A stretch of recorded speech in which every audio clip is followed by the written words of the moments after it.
कर दिया। नमस्कार प्यारे बच्चों को, नमस्कार। ऑनलाइन ई शिक्षा में आपका स्वागत है, बहुत बहुत स्वागत है। 10वीं क्लास के बच्चे हैं। 10वीं क्लास का पार्ट हम स्टार्ट कर रहे हैं। पॉलिटिकल जो है, पॉलिटिकल के अंदर पॉलिटिकल में हम 10वीं क्लास का जो पार्ट स्टार्ट कर रहे हैं उस पार्ट का बात करते हैं। जो पॉलिटिकल में पार्ट नंबर जो 6 है, आप देखना आप 6 नंबर जो पार्ट है उस 6 नंबर पार्ट में हम बात करते हैं। क्या लगता है 6 नंबर पार्ट में, क्या लगता है? तो 6 नंबर जो पार्ट है उसमें अपने केंद्र सरकार के बारे में बताया गया है कि केंद्र सरकार क्या है। केंद्र सरकार, सेंट्रल गवर्नमेंट के बारे में बताया गया है। पॉलिटिकल के अंदर हम बात करते हैं केंद्र सरकार की, केंद्र सरकार के बारे में बताया गया है। और अगला जो पार्ट होगा वो राज्य सरकार का होगा। अगर प्यारे बच्चों, अगर ये केंद्र सरकार आपकी समझ में आएगी तो उसके बाद में आपको राज्य सरकार समझने में कोई प्रॉब्लम नहीं होगी। जो प्रक्रिया केंद्र सरकार में चलती है वो सेम टू सेम चलती है राज्य सरकार में। जो प्रोसेसिंग केंद्र सरकार की है वही प्रोसेसिंग अपने राज्य चलाने की है, सेम टू सेम। जैसे देश में प्रधानमंत्री होता है वैसा ही काम राज्य में मुख्यमंत्री करता है। देश में हाई सुप्रीम कोर्ट होती है, राज्य में हाई कोर्ट होती है। ऐसे ही देश में जैसे राष्ट्रपति होता है, राज्य में राज्यपाल होता है। सेम टू सेम प्रक्रिया चलती है किसके साथ? केंद्र सरकार और राज्य सरकार की। जो मंत्रिमंडल केंद्र सरकार में होती है वही मंत्रिमंडल राज्य सरकार में होती है। सेम टू सेम काम है, आपको रटने की कहीं कोई ज़रूरत नहीं है। आप एक बार केंद्र सरकार पढ़ लेना, उसके बाद आपको राज्य सरकार नॉर्मली ही तैयार हो जाएगा, आपका इसके केंद्र सरकार के साथ ही तैयार हो जाएगा। और आपकी 10वीं कक्षा जो है, 10वीं कक्षा में इसका जो अंक लगता है केंद्र सरकार का, कितने मार्क्स आएंगे इसमें, कितने अंकों का है ये सिस्टम यहाँ पर है? तो 7 अंक है इसमें। कितने अंक है? अंक जो है, अंक 7 है इसमें। अंक जो है वो कितने हैं इसमें? 7 अंक है। ठीक है, तो 7 अंकों का मैटर है ये। 7 अंकों का मैटर आपको तैयार करना है, केंद्र सरकार है ये। 7 अंकों का मैटर है। ओके, केंद्र सरकार क्या है ये? केंद्र सरकार, तो केंद्र सरकार के बारे में चर्चा हुई है भारतीय संविधान के अनुच्छेद 52 से लेकर 151 तक। कितने तक है? 52 से लेकर 151 आर्टिकल जो है उसमें केंद्र सरकार की चर्चा हुई है। इसमें कुल 5 अध्याय है। कितने अध्यायों में बांटा गया है इसको? 5 अध्याय बांटे गए हैं। अनुच्छेद 52 से लेकर 151 में कितने अध्याय हैं? 5 अध्यायों में बांटा गया है। अब देखो, आराम से समझना है इसको, नॉर्मली समझना है, कोई रटाफिकेशन नहीं है। आराम से नॉर्मली आप समझो। जैसे केंद्र सरकार, केंद्र सरकार, ये केंद्र सरकार, केंद्र सरकार के 3 पार्ट हैं। कितने पार्ट किए गए हैं? 3 पार्ट किए गए हैं। केंद्र सरकार के 3 पार्ट किए गए हैं। ये लो, 3 भागों में हम बांट सकते हैं केंद्र सरकार, ठीक है ना। 3 अंग माने गए हैं केंद्र सरकार के, जिसमें सबसे पहले बात करते हैं हम लोग, एक नाम आता है व्यवस्थापिका। व्यवस्थापिका। दूसरा नाम आता है कार्यपालिका, कार्यपालिका। और तीसरा नाम आता है न्यायपालिका। क्या नाम आता है? न्यायपालिका, न्यायपालिका। ये लो, ये 3 स्तंभ माने गए हैं केंद्र सरकार के। स्तंभ मतलब ये जो पिलर है, बीम है, खंबे हैं, जिसके ऊपर केंद्र सरकार टिकी हुई है। 3 खंबों पर टिकी हुई है। 1 2 3, 3 पिलर है, 3 खंबे हैं। अंग ऊपर केंद्र सरकार टिक रही है। क्या टिकी हुई है? केंद्र सरकार टिकी हुई है। 3 अंगों पर टिकी हुई है, 3 स्तंभों पर टिकी हुई है केंद्र सरकार। एक चौथा स्तंभ और माना गया है।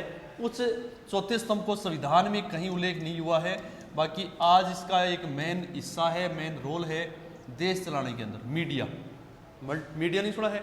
न्यूज़ चैनल्स, अखबार, जो भी है, जो मीडिया है, मीडिया को सरकार का चौथा स्तंभ माना गया है, क्योंकि सरकार को बनाने में और गिराने में मीडिया का अहम रोल होता है। आप मानो या न मानो इस चीज़ को, बाकी आपने देखा होगा पीछे नरेंद्र मोदी की जो सरकार बनी थी उसमें मीडिया का रोल अहम था। मीडिया ने ऐसा माहौल तैयार कर दिया कि जिससे केंद्र सरकार का पता भी, मोदी के पक्ष की हवाई बना दी उन्होंने और सरकार बनाई थी। पप्पू, अरे राहुल गांधी ने गिराना में कहेंगे सहयोग, अब मेन योगदान है मीडिया का। राहुल गांधी को गिराने में मेन योगदान मीडिया का है, मीडिया ने गिराया है उसको।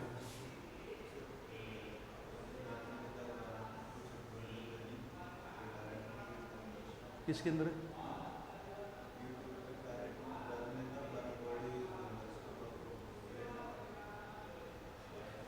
जो मीडिया है, मीडिया का अहम रोल होता है। जैसे सरकार बनाने में, जैसे नरेंद्र मोदी की सरकार किसने बनाई थी? मीडिया ने बनाई थी। राहुल गांधी को गिराने में किसका सहयोग था? मेन रोल किसका था? मीडिया का था। तो इसलिए सरकार बनाने और गिराने में मुख्य योगदान मीडिया का होता है। तो चौथा स्तंभ माना गया है मीडिया। क्या माना गया है? चौथा स्तंभ माना गया है मीडिया। तो ये थोड़ा सा आप ध्यान रख लेना, मीडिया क्या होती है, ठीक है ना, मीडिया क्या होती है। तो ये चौथा स्तंभ होता है। तीन स्तंभ कौन कौन से होते हैं और ये क्या काम करते हैं, कैसे ये देश को चलाने में योगदान देते हैं? तो सबसे पहले बात करते हैं हम लोग व्यवस्थापिका।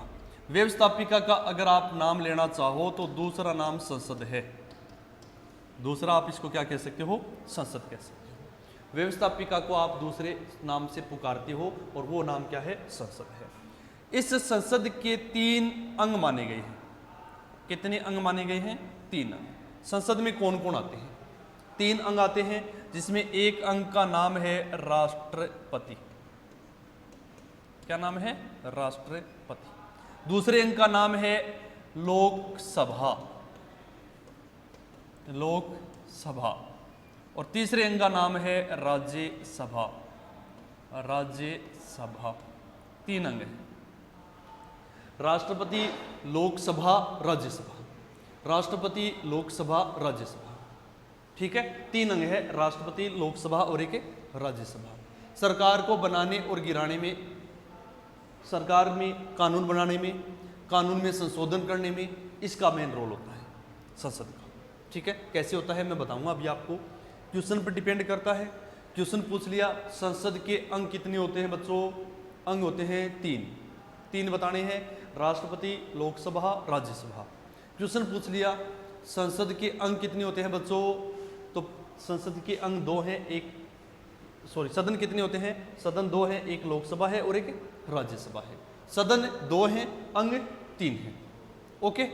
अब देखो कार्यपालिका में कौन आते हैं? कार्यपालिका में काम करने वाले जितने भी हैं सब आते हैं। काम राष्ट्रपति भी करता है प्रत्यक्ष अप्रत्यक्ष रूप से, तो राष्ट्रपति भी आएगा। प्रधानमंत्री भी करता है तो प्रधानमंत्री भी आएगा। मंत्रिमंडल भी करता है तो मंत्रिमंडल भी आएगा इसमें, मंत्रिमंडल भी आएगा इसमें। आयोग जितने भी हैं, राष्ट्रीय जनजातीय आयोग है, राष्ट्रीय महिला आयोग है, ये जितने भी आयोग हैं, उन आयोग जितने भी हैं वो किस में आएंगे? कार्यपालिका। कार्य तो यही कर रहे हैं, ठीक है। न्यायपालिका ये क्या होती है? ये होती है सुप्रीम कोर्ट, उच्चतम न्यायालय कह सकते हो आप इसको, उच्चतम न्यायालय, उच्चतम न्यायालय, उच्चतम न्यायालय, ठीक है। उच्चतम न्यायालय या सुप्रीम कोर्ट जो है, सुप्रीम कोर्ट इसमें आता है। उच्चतम न्यायालय या सुप्रीम कोर्ट जो है वो न्यायपालिका में आता है। और चौथा स्तंभ जो मैंने बताया था, चौथा स्तंभ कौन सा माना गया है? मीडिया माना गया है। कैसे माना गया है अभी हम इस पर चर्चा करेंगे, विस्तृत रूप से बात करेंगे क्या क्या काम करती है। जैसे व्यवस्थापिका क्या काम करती है, कार्यपालिका क्या काम करती है, न्यायपालिका क्या काम करती है और मीडिया क्या काम करता है। ये आपस में एक दूसरे से जुड़े हुए हैं, एक दूसरे से जुड़े हुए हैं। दोबारा देखो आप कार्य में देखेंगे हम लोग। सबसे पहले बात करते हैं हम, केंद्र सरकार लिखा था हमने, केंद्र सरकार लिखा था हमने, इसके हमने 3 पार्ट किए थे। दोबारा देखो इसको, 3 पार्ट किए थे। कितने पार्ट है? 3। जिसमें पहला जो पार्ट था उसका नाम था संसद, या आप व्यवस्थापिका भी कह सकते हो उसे। दूसरे पार्ट का नाम था, वो था कार्यपालिका, कार्यपालिका, ठीक है। और तीसरा पार्ट जो था वो था न्यायपालिका, न्यायपालिका। कितने पार्ट थे इसमें? 3 पार्ट थे। ठीक है, सबसे पहले बात करते रहे हम संसद की। संसद के मैंने अंग बताए थे 3। संसद का कार्य क्या है? तो संसद का कार्य है कानून बनाना, कानून बनाना। संसद का कार्य है कानून बनाना, ठीक है। फिर कार्यपालिका का क्या कार्य है? कार्यपालिका नाम से पता चल रहा है, कानून को लागू करना,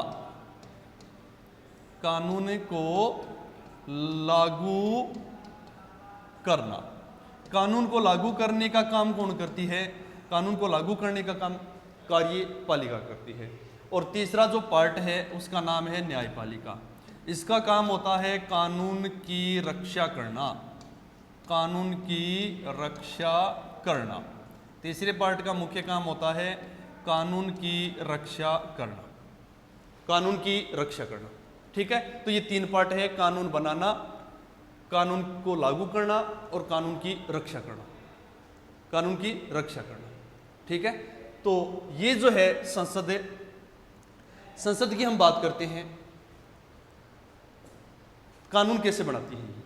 इसके 3 अंग हैं, तीनों अंग मिलकर कानून बनाते हैं। 3 अंग कौन कौन से हैं? तो उसमें मैंने बताया था आपको, एक राष्ट्रपति, 3 अंग में एक राष्ट्रपति है, एक लोकसभा है और एक राज्यसभा है। राज्यसभा है।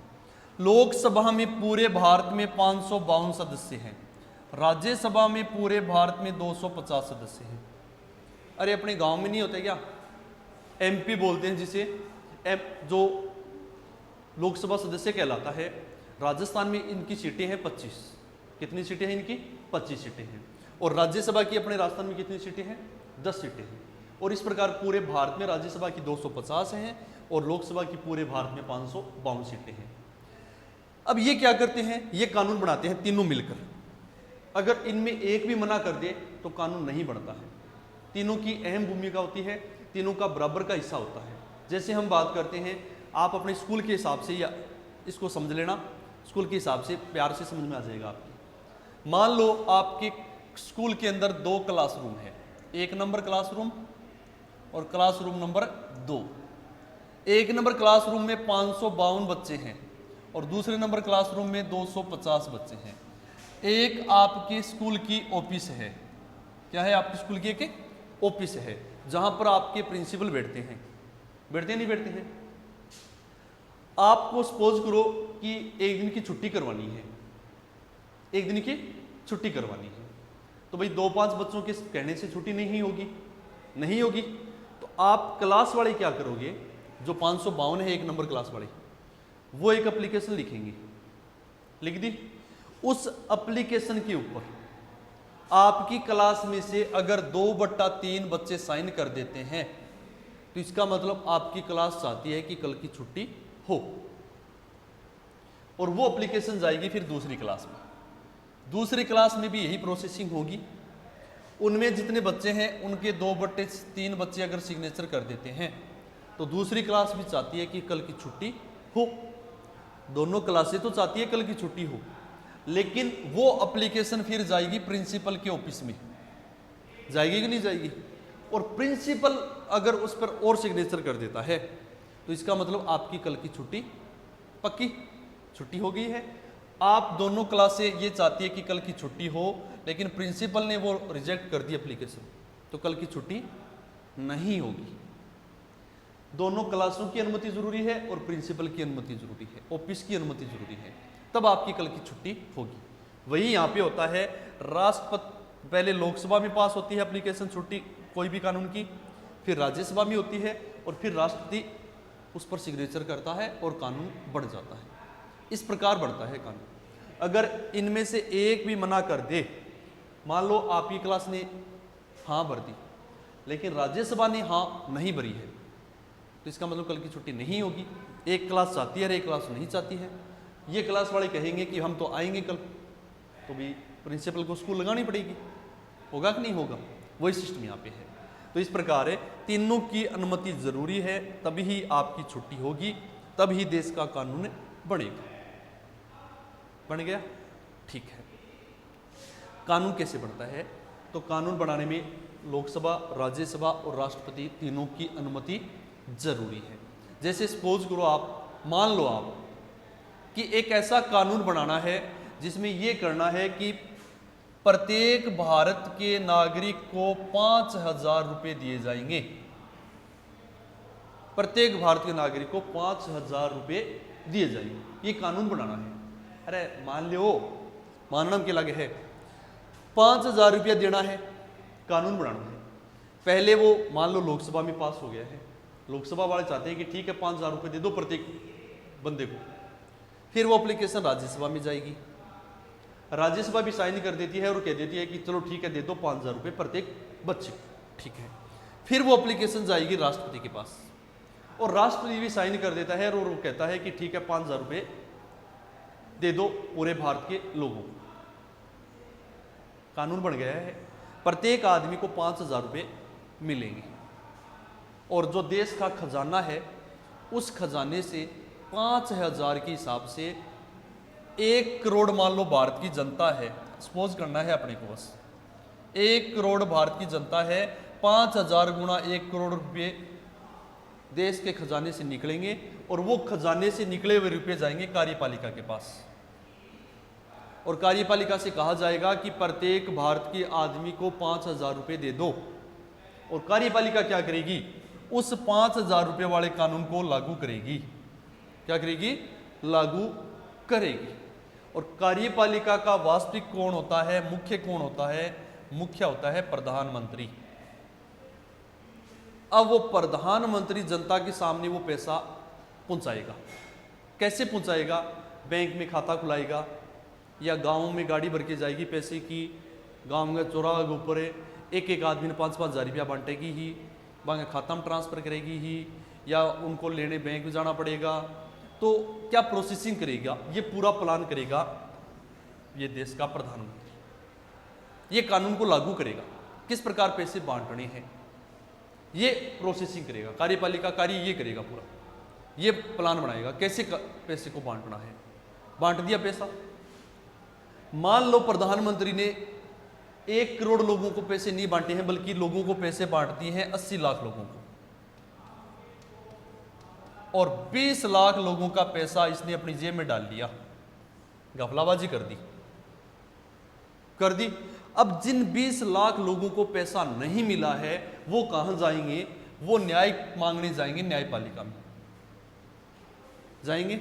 और न्यायपालिका जो है वो कानून की क्या करेगी? जो कानून संसद ने बनाया है उस कानून की रक्षा करेगी ये न्यायपालिका, और उन 20 लाख लोगों को न्याय दिलाएगी ये न्यायपालिका। और ये न्यायपालिका प्रधानमंत्री को बुलाएगी, बोले भी बता तने 1 करोड़ लोगों का रुपया दिया हा, तू लोगों ने 80 लाख नहीं बांटिया हा, अब 20 लाख लोगों का रुपया कहाँ है? ये पूछेगी कौन? न्यायपालिका। पूछ लिया। प्रधानमंत्री अगर संतोषजनक जवाब नहीं देता है, प्रधानमंत्री अगर सही डिटेल नहीं देता है, तो ये न्यायपालिका उस प्रधानमंत्री को सजा सुनाएगी। इस प्रकार का कानून बना सकते हैं, ये रक्षा करती है कानून की। कौन? न्यायपालिका। और मान लो प्रधानमंत्री ने यहाँ वकीलों को पैसे दे दिए और ये कह दिया, बोले मैं यार 20 लाख लोगों का रुपया खाया हूँ, यहाँ कर मैं 10 लाख का मैं खाऊंगा और 10 लाख का तू खा ले और मन्ने छोड़ तू। कई बार हो जाता है न्यायपालिका से भी कोई गलती हो जाती है, किसी वजह से हो जाती है, धोखाधड़ी की वजह से हो जाती है, तब भी उन 20 लाख लोगों को तो पैसा नहीं मिला है। मिला है क्या? नहीं मिला है। न्यायपालिका में गए फिर भी पैसा नहीं मिला है उनको। फिर वो बात उछाड़ेगी मीडिया, न्यूज़ चैनल्स पे, अखबारों में ये दिखाएगी कि इन 20 लाख गरीब लोगों को, जो देश के कानून में लिखा हुआ है कि इन 20 लाख लोगों को पैसे नहीं मिल रहे हैं, जिसमें कानून बना हुआ है कि इनको पैसे मिले, फिर भी इनको पैसे नहीं मिल रहे हैं, और वो मीडिया उस बात को चर्चित करेगी, प्रसिद्ध करेगी, और इनके ऊपर फिर दाग लगने के चांस रहते हैं। इस प्रकार का प्रोसेसिंग होती है। तब इस मीडिया को अपने देश के केंद्र सरकार का चौथा स्तंभ माना गया है। क्या माना गया है? चौथा स्तंभ माना गया है। किसको? इस मीडिया को माना गया है। किसको माना गया है? मीडिया को माना गया है। ओके भैया, ठीक है, रह जाएगी ध्यान में। तो ये संसद का सिस्टम है क्या होता है, केंद्र सरकार का सिस्टम है। दोबारा रिपीट करूंगा, प्यार से समझ लेना, आराम से समझ लेना।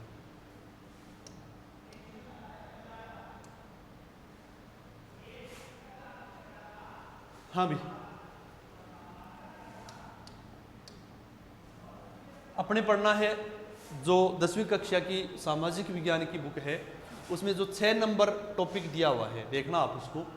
उसमें दिया है सेंट्रल गवर्नमेंट यानी केंद्र सरकार के बारे में। किसके बारे में दिया हुआ है? केंद्र सरकार के बारे में। और उसका अंक भार जो है, अंक भार दिया गया है 7 नंबर का। कितने नंबर का बताया है ये टॉपिक?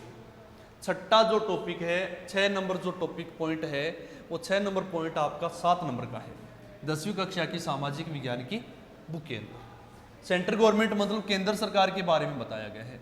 और भारतीय अनुच्छेद में केंद्र सरकार का वर्णन हुआ है अनुच्छेद 52 से लेकर 151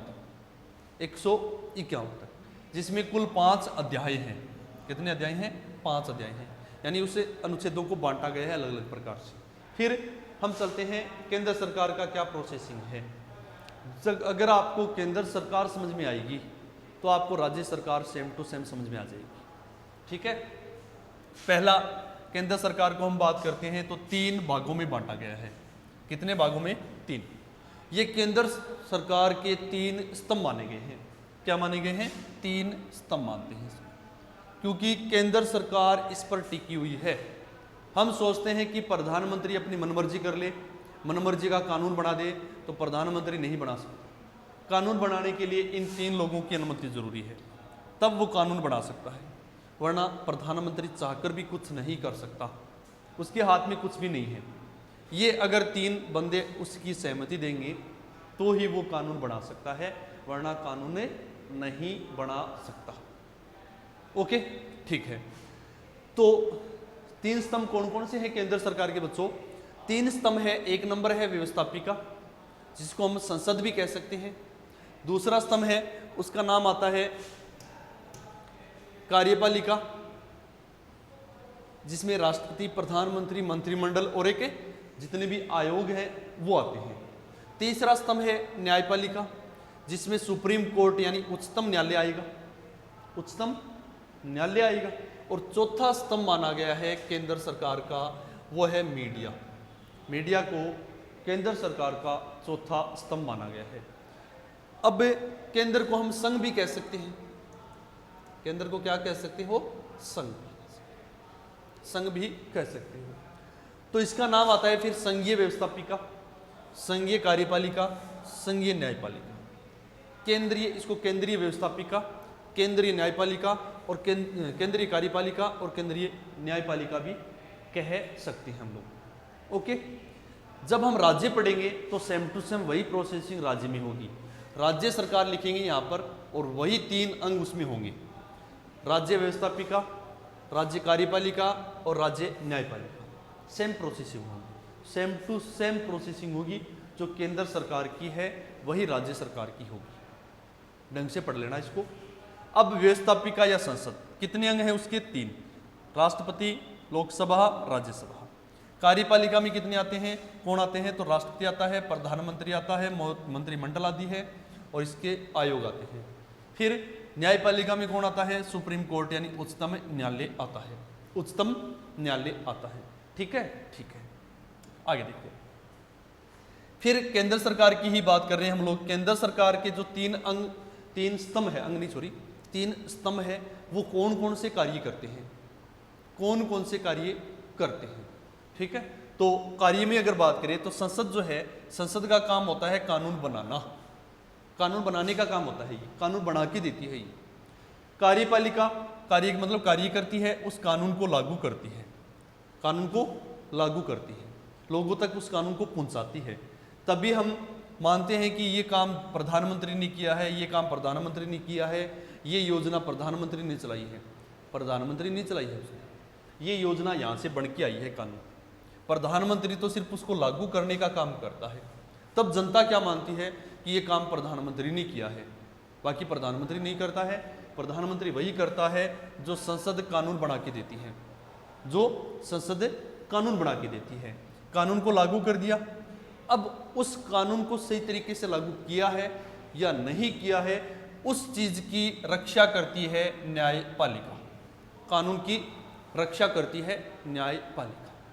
बाय द वे ऐसा हो जाए कि न्यायपालिका से कोई काम गलती हो जाए या ढंग का फैसला नहीं सुना पाए, तब उस चीज को चर्चा में लेके आती है मीडिया।